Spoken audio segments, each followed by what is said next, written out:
जीवित, पवित्र और पराक्रमी परमेश्वर प्रभु यीशु के मीठे व पवित्र नाम में मुझ मिसेस रेखा पॉल का आप सारे भाई बहनों को जय मसीह की। कैसे हैं आप सब?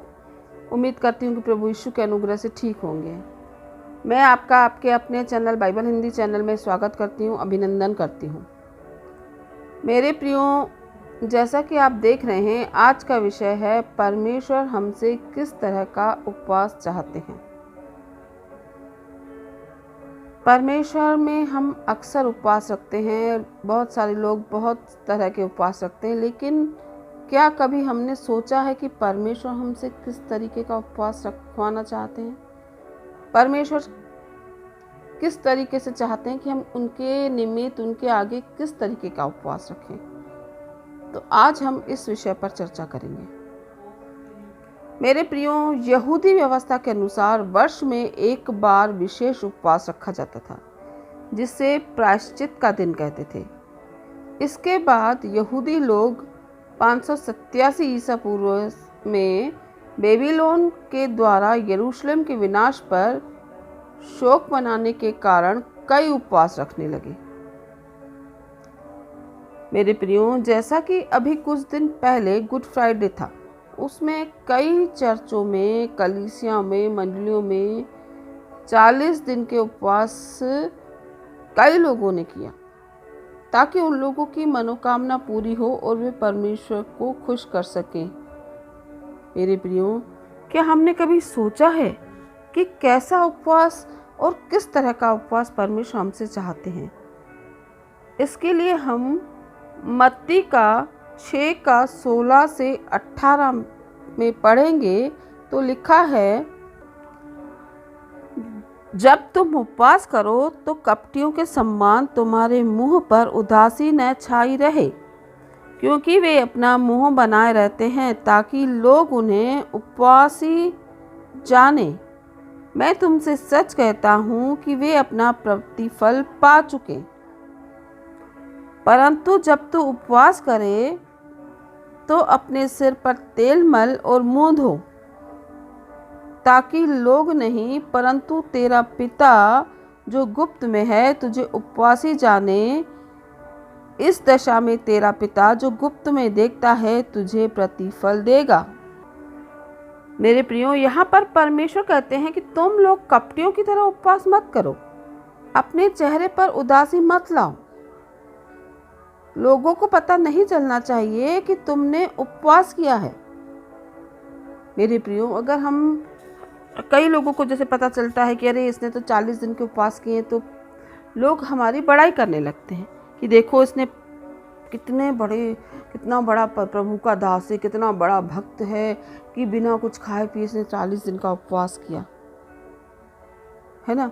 तो तुमने जो उपवास किया ताकि लोगों को पता नहीं चलना चाहिए, नहीं तो लोग तुम्हारी बड़ाई करेंगे और तुम्हें बहुत बड़ा धर्मी ठहराएंगे। तो यहाँ परमेश्वर कहते हैं कि तुम्हारी बड़ाई लोगों के सामने हो गई, इसलिए तुम अपना प्रतिफल लोगों से पा लिए हो।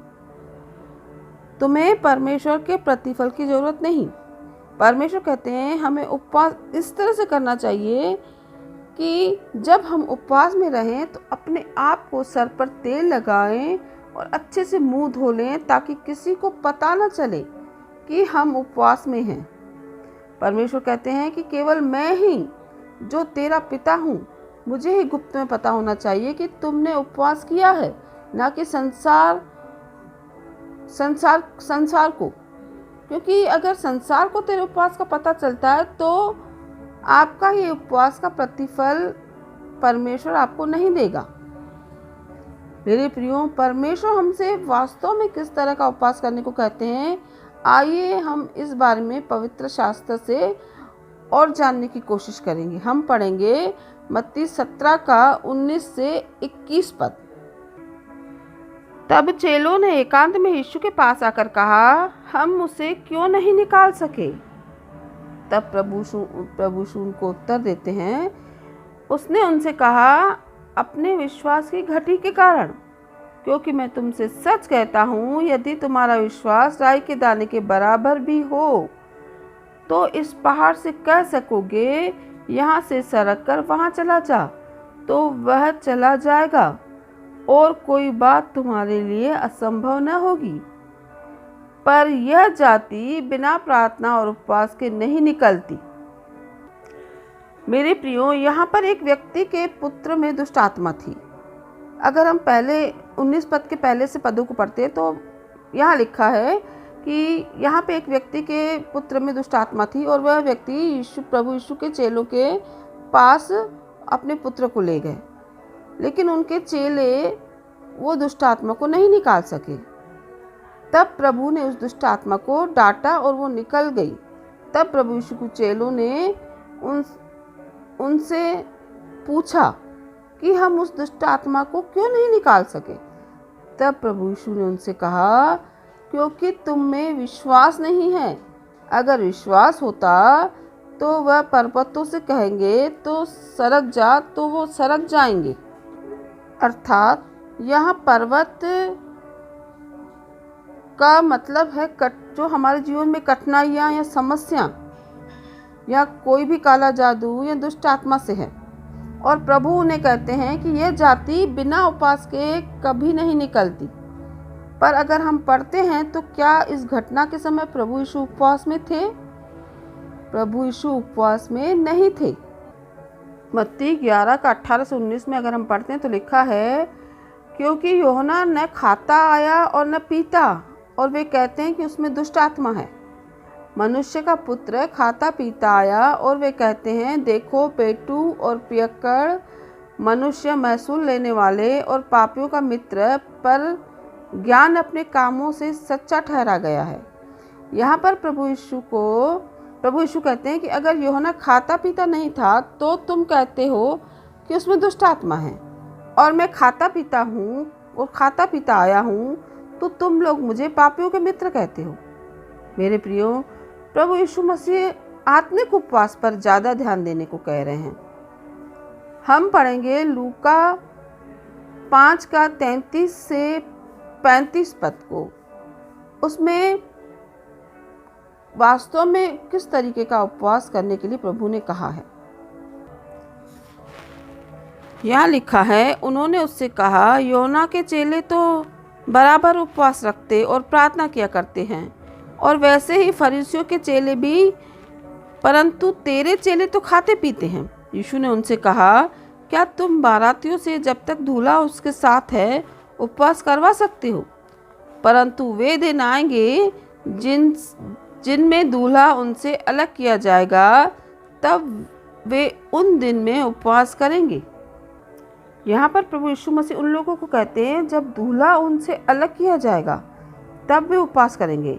यहाँ प्रभु आत्मिक उपवास की बात कर रहे हैं, पर वह आत्मिक उपवास कैसे करेंगे इसे हम मरकुस के 7 अध्याय में देखेंगे। मरकुस 7 का 14 से 23 तक हम पढ़ेंगे तो वहाँ लिखा है, तब उसने लोगों को अपने पास बुलाकर उनसे कहा, तुम सब मेरी सुनो और समझो। ऐसी कोई वस्तु नहीं जो मनुष्य में बाहर से समाकर उसे शुद्ध करे, परंतु जो वस्तुएं मनुष्य के भीतर से निकलती हैं वे ही उसे अशुद्ध करती हैं। यदि किसी के सुनने के कान हो तो सुने। जब वह भीड़ के पास में घर में गया, उसके चेलों ने इस दृष्टांत के विषय में उससे पूछा। उसने उनसे कहा, क्या तुम भी ऐसे नासमझ हो? क्या तुम नहीं समझते कि जो वस्तु बाहर से मनुष्य के भीतर जाती है वह उसे अशुद्ध नहीं कर सकती, क्योंकि वह उसके मन में नहीं परंतु पेट में जाती है और संडास से निकल जाती है। यह कहकर उसने सब भोजन वस्तु को शुद्ध ठहराया। फिर उसने कहा, जो मनुष्य में से निकलता है वही मनुष्य को अशुद्ध करता है, क्योंकि भीतर से अर्थात मनुष्य के मन से बुरे बुरे विचार, व्यभिचार, चोरी, हत्या, परस्त्रीगमन, लोभ, दुष्टता, छल, लुच्चपन, कुदृष्टि, निंदा, अभिमान और मूर्खता निकलती है। ये सब बुरी बातें भीतर से निकलती हैं और मनुष्य को अशुद्ध करती हैं। तो मेरे भाइयों बहनों, यह वचन हमें साफ साफ बताता है कि मनुष्य के अपने हृदय को, अपने मन को कंट्रोल करें, अपने मन अर्थात हृदय को शुद्ध रखें। हमें पेट के उपवास से ज़्यादा अपने मन का उपवास करें जो परमेश्वर को ज़्यादा प्रिय है। और यही आत्मिक उपवास है जो प्रभु यीशु करने को कहते हैं, ना कि पेट को भूखा रखने का उपवास। दुनिया में 7 तरह के पाप हैं: घमंड, क्रोध, ईर्ष्या, व्यभिचार, पेटूपन, आलस्य और लोभ। हमें इन्हीं सब बातों का उपवास करना है। हम अपने मन का, हृदय को बदलने का उपवास करें। यही सच्चा उपवास है। अगर हम पेट का उपवास रखने से प्रभु कहते तो वचन में ये न लिखा होता कि मनुष्य का पुत्र खाता पीता आया। अर्थात अगर हमें पेट का उपवास रखना होता तो प्रभु के वचन में ये न लिखा होता कि मनुष्य का पुत्र खाता पीता आया। मेरे प्रियो, अगर हम भजन संहिता 34 का 13 में पढ़ेंगे तो लिखा है, अपनी जीभ को बुराई से रोके रख और अपने मुंह की चौकसी कर कि छल की बात न निकले। यहाँ परमेश्वर हमें जीभ का भी उपवास करने को कह रहे हैं। कभी कभी हम कुछ भी बोल देते हैं जिससे इंसान के दिल को दुखा देते हैं, तो परमेश्वर हमें इसी बात को रोकने के लिए कहते हैं। मेरे प्रियो, हमें इन सारी बातों का ध्यान रखना है ताकि हमारा उपवास ना टूटे। मेरे भाइयों बहनों, अगर हम पेट का भूखा रखने का उपवास करते हैं और इन सारी आत्मिक बातों का उपवास नहीं करते तो वह उपवास हमारा परमेश्वर कबूल नहीं करेगा। क्योंकि भौतिक उपवास के साथ साथ वचन कहता है कि ज़्यादा से ज़्यादा आत्मिक उपवास करें, क्योंकि शारीरिक उपवास आत्मिक उपवास के बिना कुछ भी नहीं है। क्योंकि आत्मिक उपवास करने से हमारा परमेश्वर खुश होता है। जैसा कि सभोपदेशक की पुस्तक में 7 का 29 में अगर हम पढ़ेंगे तो लिखा है, देखो मैंने केवल यह बात पाई कि परमेश्वर ने मनुष्य को सीधा बनाया, पर उन्होंने बहुत सी युक्तियाँ निकाल ली हैं। मेरे प्रियो, परमेश्वर ने मनुष्य को बहुत ही सीधा बनाया था और अपने स्वरूप में बनाया, अपना आत्मा उसे दिया ताकि वे परमेश्वर पर भरोसा रखें। पर यहाँ पर वे लोग अपनी अपनी बातों को बनाने लगे, अपनी समझ से सब कुछ करने लगे। बल्कि वचन कहता है कि तुम अपनी समझ का सहारा न लेना, वरन संपूर्ण मन से यहोवा पे भरोसा रखना। पर आज इस संसार में ऐसा नहीं हो रहा। मेरे प्रियो, आज जब हमारे बच्चे भूखे रहते हैं तो हमें अच्छा नहीं लगता, पर वे ही बच्चे अगर दीन और नम्र होकर हमारे आगे झुकते हैं तो हमें उनसे बहुत प्रेम हो जाता है।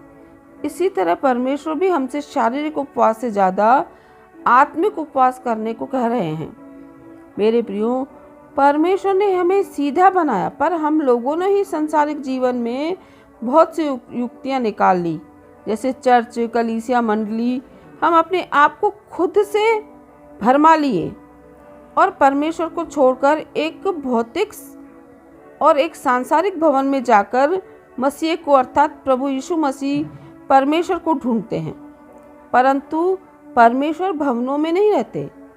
परमेश्वर अर्थात मसीह हमारे हृदय में रहता है। मेरे प्रियो, हम लूका का 9 में पढ़ेंगे तो लिखा है, वह 3 दिन तक न देख सका और न खाया और न पिया। आप लोग शाऊल के बारे में तो जानते हैं। उसकी आंखें परमेश्वर ने बंद कर दी ताकि उसकी आत्मिक आंखें खुले और वह दीन होकर अपने हृदय को परिवर्तन करे। जब हम बिना कुछ खाए पिए परमेश्वर के नज़दीक आते हैं तो परमेश्वर हमारी जरूर सुनते हैं, परंतु आत्मिक बातें भी होना बहुत ज़रूरी है। हम योएल की पुस्तक 2 का 12 एवं 13 में पढ़ते हैं तो वहाँ लिखा है, तो भी यहोवा की यह वाणी है, अभी भी सुनो, उपवास के साथ रोते पीटते अपने पूरे मन से फिरकर मेरे पास आओ। अपने वस्त्र नहीं, अपने मन ही को फाड़कर अपने परमेश्वर की ओर फिरो, क्योंकि वह अनुग्रहकारी, दयालु, विलंब से क्रोध करने वाला, करुणा निधान और दुख देकर पछताने हारा है। यहाँ परमेश्वर टूटे व पश्चातापी हृदय की बात करता है। अर्थात उपवास के साथ साथ आत्मिक उपवास अर्थात अपना हृदय परिवर्तन करने को परमेश्वर उनको कहते हैं। मेरे प्रियो, मतलब यहाँ पे परमेश्वर अपने मन को फाड़ने की भी बात करते हैं। अर्थात मन को फाड़ो, अर्थात मन में वो बुरे बुरे काम, बुरी बातें मत रखो। मन को फिराकर मेरे पास आओ, तो ही मैं तुम्हारी सुनूंगा। मेरे प्रियो, वचन कहता है कि वचन लूका में लिखा है, एक हन्ना एक भविष्यवक्तिनी थी जो मसीह के आने की उत्सुकता से आशा रखती थी। वह बहुत वर्षों तक विधवा थी, दोबारा विवाह नहीं किया था, परंतु दिन रात उपवास और प्रार्थना से प्रभु की भक्ति में लगी रही। पवित्र शास्त्र बतलाते हैं कि वह अविवाहित दशा विवाहित दशा से अधिक आशीषमय हो जाती है। यहाँ पर उस स्त्री का परमेश्वर के प्रति अटूट भक्ति को दर्शाता है और वह दिन रात उपवास में लगी रहती है, अर्थात दिन रात वह अपने आत्मिक उपवास में रहती थी। वह दिन रात प्रभु के ध्यान में लगी रहती थी। तो उसके मन में कोई भी किसी भी तरह की बुरी बातें या बुरे व्याभिचार या कुछ भी बुरी बातें, किसी के प्रति भी बुरा ना सोचना कभी आता ही नहीं था। तो परमेश्वर उनकी तरफ ध्यान देते थे। इसलिए मेरे प्रियो, परमेश्वर हमें किस तरह का उपवास चाहते, हमसे किस तरीके का उपवास चाहते। मेरे प्रियो, आज ये पहला भाग है। अगले भाग में हम और गहराई से समझेंगे कि उपवास का सही अर्थ क्या है, किस तरह का उपवास परमेश्वर हमसे चाहते हैं। ये सारी बातें, ये सारे वचनों पे और भी बहुत सारे उपवास के वचनों पे हम दूसरे भाग में मनन करेंगे। अब मैं आप सबसे विदा लेती हूँ। परमेश्वर पिता का प्रेम, प्रभु यीशु मसीह का अनुग्रह, पवित्र आत्मा की सहभागिता आपके और आपके परिवार के साथ सदा बनी रहे। आमीन। जय मसीह की। God bless you.